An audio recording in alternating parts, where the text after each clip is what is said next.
The Jeep Compass has had a free run so far, and when it was launched, its sales took off like a Diwali rocket. Now that the dust has settled, it's still managing decent numbers. But now, the Tata Harrier has come into the picture, and the MG Hector is just around the corner.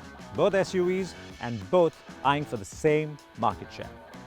Now, if you've got around rupees 20 lakhs to spare, you would appreciate our quick recap on the Jeep Compass, because we'd want you to make the right choice.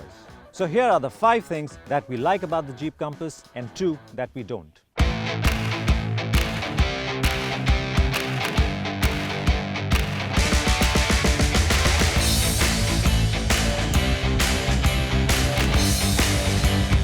Now the Compass might be an SUV, but it is of the monocoque variety, which means it's lighter and more agile than the conventional lot, which is the body on ladder frame.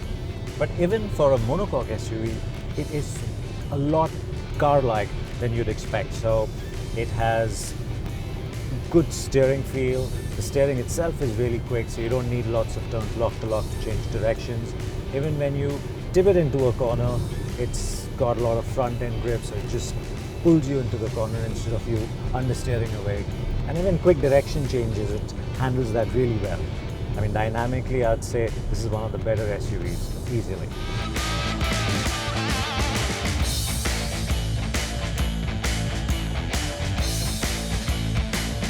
Now, stepping into the Jeep Compass's cabin won't make you go, wow, but it is a well put together cabin. So the plastic all around looks and feels upmarket. The buttons, they all work with a positive, crisp sound to them and feel. The fit is tight and even everywhere, and even the finishes, the chrome, the black gloss and the machine finish, they all seem like they belong in a rupees 20 lakh car. But there's also another thing that I really like about this car, which is the door closing. It has a really crisp sound to it, something that says that it is well engineered. I like that.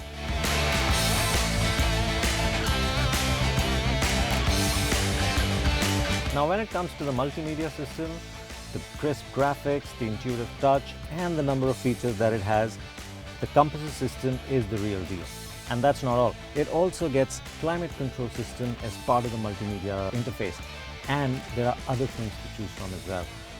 What's more, you get a voice command function, so you can operate the climate control when you're driving or the other functions without really having to move your vision or your hand away from the screen.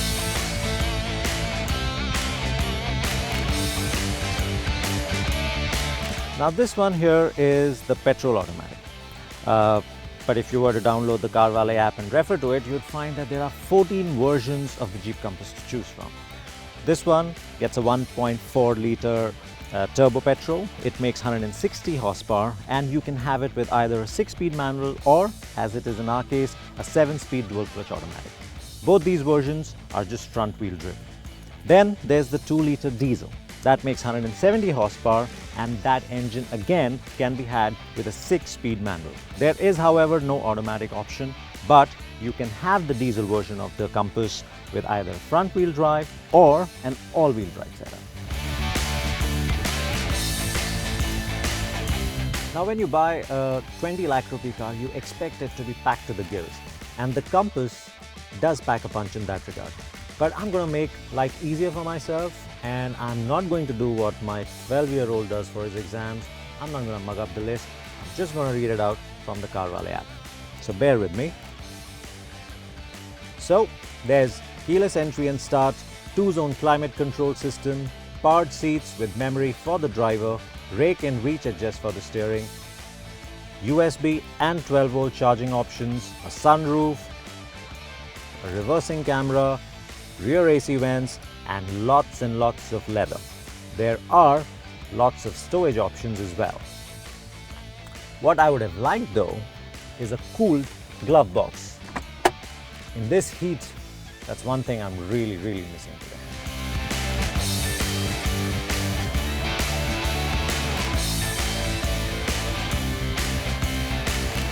Now, when it comes to fuel economy, the Jeep Compass doesn't score very high, and it's not just this automatic petrol, but even the diesel doesn't really set records for great fuel economy.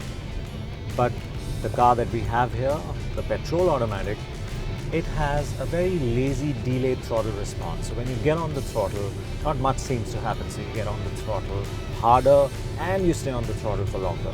And that's what causes, the consumption figures to go up. It's a drive-by-wire car, so they could have configured the throttle, for it to be sharper, or they could have given it a sport mode, which this car doesn't have, and therefore you're dealing with this delayed throttle response, which completely ruins your fuel economy.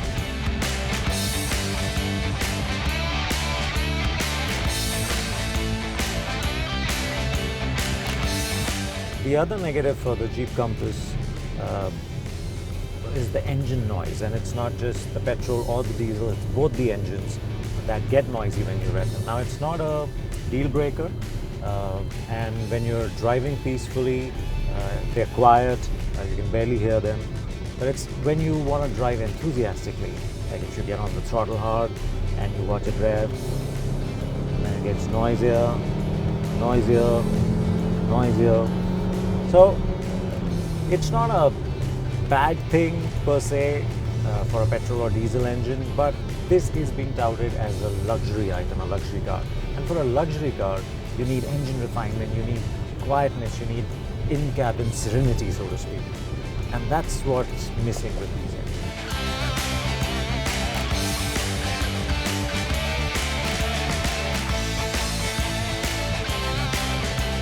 There you have it, the crash course on the Jeep Compass.